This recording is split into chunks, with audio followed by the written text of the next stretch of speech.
Hello students, welcome back to WGSC। আজকে আমরা class 9-এর রায় মার্টিন ইংলিশ কোশ্চেন ব্যাংকের 278 নম্বর পৃষ্ঠার Bankura mission girl high school এই স্কুলের যে ইংরেজি প্রশ্নপত্রটা রয়েছে ওটা নিয়ে আলোচনা করব। এখানে তোমাদের যে বইয়ের প্যাসেজটা দেওয়া রয়েছে হিজ ফার্স্ট ফ্লাইট, তোমরা হিজ ফার্স্ট ফ্লাইট প্যাসেজটা ভালো করে পড়ে নেবে, তারপর প্রশ্নোত্তরগুলো দেখবে। প্রথম question, in the straw nest the seagull could find no food at all. খড়ের বাসায় ছোট্ট পাখিটি কোনো খাবার খুঁজে পেল না। To draw the attention of his parents, the seagull pretended to fall asleep. তার মা বাবার মনোযোগ আকর্ষণ করার জন্য সে ঘুমিয়ে পড়ার ভান করছিল। বিদ্যার কোশ্চেনে কমপ্লিট দ্য সেন্টেন্সেস আছে।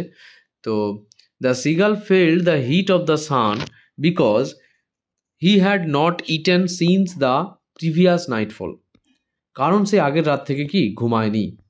The seagull's mother was standing on a little high hump on the plateau eating a piece of fish. পাখির মা মালভূমির উপর একটি উঁচু ঢিপির উপর দাঁড়িয়ে মাছ খাচ্ছিল। এবার দেখো অ্যান্সার দ্য ফলোইং কোশ্চেন্স কি আছে। প্রথম question, how did the seagull stand after stepping out slowly to the bring of the লেজ। যে কিভাবে সে তার কিভাবে সে দাঁড়িয়েছিল তার সেই বাসার ধারে গিয়ে। He stood on the one leg with the other leg hidden under his wing. সে এক পায়ে দাঁড়িয়েছিল, অন্য পা তার ডানার নিচে লুকিয়ে রেখেছিল। What were the seagull's brother and sister doing on the plateau?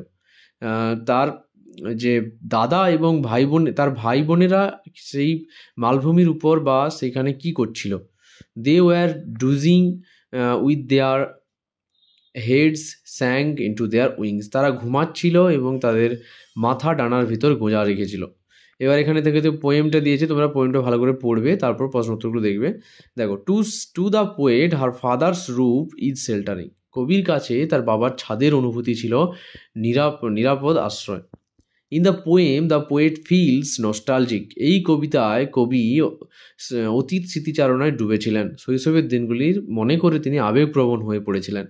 এবার ট্রু ফলস দেখো এখানে। The evening is bright and clear, এটা ফলস হবে। I was the cloudy evening fall, এটা এই লাইনটার মাধ্যমে আমরা বুঝতে পারছি যে এটা ফলস হবে। তারপরে এখানে ট্রু ফলসে কি দিয়েছে, the season mention in the poem, মানে কবিতায় যে সিজনটা বা ঋতুটার কথা উল্লেখ আছে সেটা হলো সামার, এটা ট্রু হবে। The blue mist sweet mist of summer fall, যে গ্রীষ্মের নীল কুয়াশা মিষ্টি কুয়াশা চারিদিকে ছেয়ে আছে। এবার দেখো আনসিন প্যাসেজটা তোমরা ভালো করে দেখে নাও, না হলে অ্যান্সার করতে অসুবিধা হবে। আমরা লাইন বাই লাইন পড়িয়ে দিচ্ছি। দেখো, অল দো English is primarily a Germanic language is in turn off grammar and basic vocabulary. ইংরেজি মূলত প্রাথমিক শব্দভাণ্ডারের দিক থেকে জার্মানিক ভাষা। Over the time it has developed and absorbed vocabulary from several other languages. সময়ের সাথে সাথে এটি বিকশিত হয়েছে বিভিন্ন ভাষা থেকে শব্দ গ্রহণ করে। ওয়ার্ড নম্বর 1, কুইজ ওয়ার্ডটা দেখো, এর সম্বন্ধে দিয়েছে। The word quiz come from the Irish word quizzle meaning a pulse or vein. Quiz শব্দটি আইরিশ শব্দ কুইজল থেকে এসেছে, যার অর্থ স্পন্দন বা শিরা। which was used in a word play to describe a short written test as a quick pulse or sudden shock. এটি শব্দের খেলার মধ্যে ব্যবহার করা হতো। এটি ছোট লিখিত পরীক্ষাকে হঠাৎ স্পন্দন বা চমকের মতো বোঝাতো। In the late 18th century, 18 শতকের শেষের দিকে, the word was used to describe novelty entertainment. এই শব্দটি নতুন ধরনের বিনোদনের ক্ষেত্র হিসেবে ব্যবহৃত হতে থাকে। Where people were asked impromptu question to test their knowledge. যেখানে মানুষকে হঠাৎ করে প্রশ্ন করা হয় তাদের জ্ঞান যাচাই করার জন্য। This type of entertainment became popular in London and quickly spread throughout the English speaking world. এই ধরনের বিনোদন লন্ডনে জনপ্রিয় হয়ে উঠেছিল এবং কুইকলি স্প্রেড মানে কি, যে দ্রুত ছড়িয়ে পড়েছিল ইংরেজি ভাষা পুরো বিশ্বে। The word quiz eventually came to be used more broadly to describe any type of test or examination. Quiz শব্দটি পরবর্তী আরও বিস্তৃত অর্থে ব্যবহৃত হতে শুরু করে, যেখানে যে কোনো ধরনের পরীক্ষা বোঝাতে। এবার 9 দেখো এখানে, design two evaluate someone's knowledge or abilities, যা কারো জ্ঞান বা দক্ষতা যাচাই করার জন্য তৈরি হয়। এবার ওয়ার্ড 2 নম্বর, এখানে শ্যাম্পু কথাটা দেখো এবারে। Shampoo is an essential and common place item in every household. Shampoo প্রতিটি পরিবারের একটি গুরুত্বপূর্ণ এবং সাধারণ জিনিস। The name of this hair washing liquid stem from the Hindi word ক্যাম্পান্না। এই চুল ধোয়ার তরলের নাম হিন্দি শব্দ চাম্পান্না থেকে এসেছে। Which is in turn derived from Sanskrit chapayati, যা আবার সংস্কৃত শব্দ চাপায়াতি থেকে উদ্ভূত। The word chapayati can be translated as pounds or kneads, suggesting a short massaging promotion. চাপায়াতি শব্দের অর্থ চাপ দেওয়া বা মালিশ করা, যা একটি মেসেজ করার গতির ইঙ্গিত দেয়। ডিউরিং দ্য কলোনিয়াল এরা, উপনিবেশিক যুগে, the word appeared in English language, এই শব্দটি ইংরেজি ভাষায় দেখা যায়।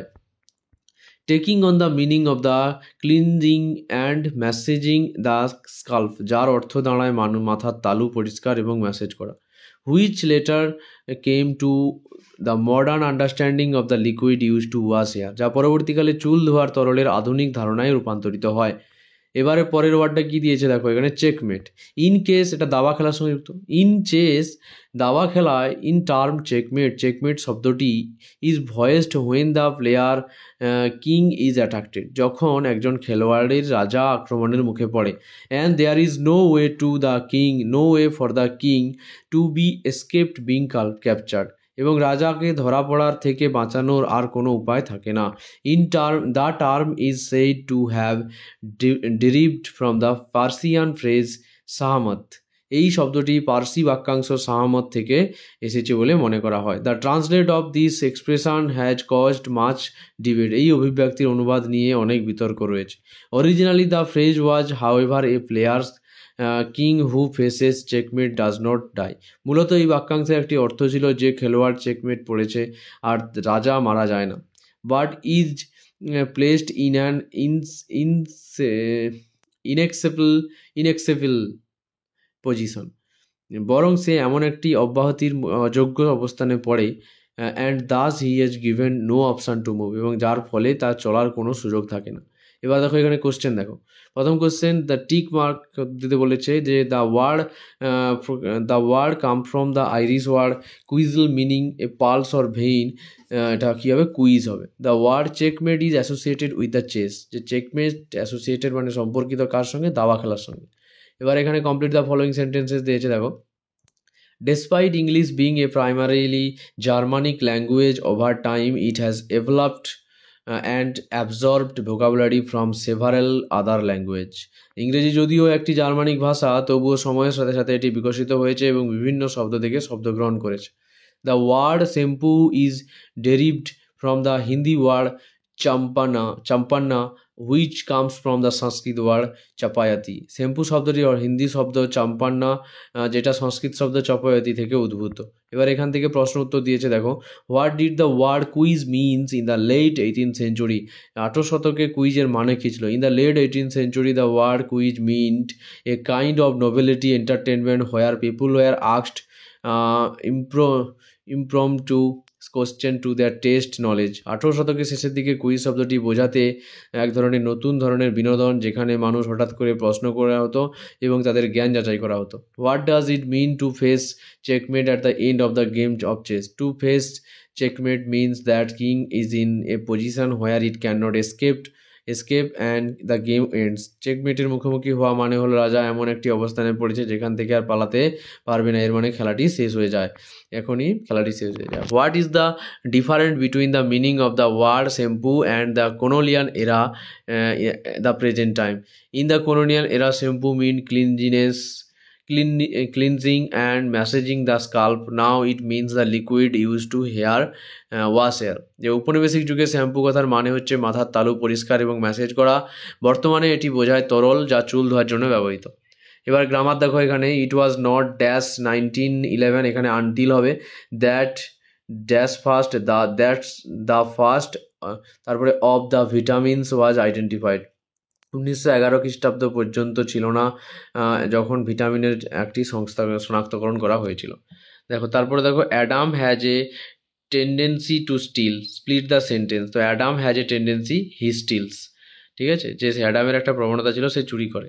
তারপরে দেখো his parents believed in his talent, use noun form of believe. তাহলে his parent had believe in his talent.